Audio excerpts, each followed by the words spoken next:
ఈరోజు మొన్న ఎలక్షన్లోని మేము మా తెలుగుదేశం పార్టీ వాళ్ళు 3,000 ఇస్తానన్నారు, వైఎస్ఆర్ వాళ్ళు 3,000 ఇస్తానన్నారు. కానీ అతను ఇచ్చేటువంటిది ఇస్తానన్న పేరుకి 2,000 ఉన్న పెన్షన్ని 3,000 పెంచడానికి 5 సంవత్సరాలు పట్టింది. 250 ఇచ్చి 4వ సంవత్సరం ఆపి 5వ సంవత్సరం ఇచ్చాడు. అలా ఇవ్వడం వల్ల ఒక్కో పెన్షన్ 28 నుంచి 29,000 కోల్పోయాడు ఒక్కొక్క హోల్డర్.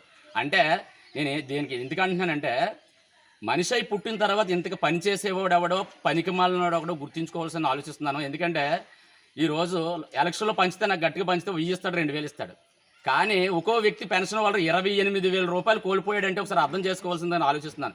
ఎందుకంటే ఈరోజు డెవలప్మెంట్ ఉందా, రోడ్లు లేవు, ఏమీ లేవు. అనుకున్న ప్రకారం ఈరోజు 4,000 పెన్షన్ ఇస్తానని చెప్పేసి ఏప్రిల్, మే, జూన్ కలిసి 7,000 రూపాయలు ఇచ్చే ఘనత తెలుగుదేశం గవర్నమెంట్, మా ప్రీతం నాయకులు చంద్రబాబు నాయుడు గారు ఉంది. ఇక్కడ నర్సీపట్నం కాన్స్టిట్యున్సీ వస్తే అయ్యన్న పాత్ర కూడా బాగుండాలని, ఇలాగే ఇప్పుడు ప్రతి ఇంటికి అన్న ప్రకారం కూడా ప్రతి ఇంటికి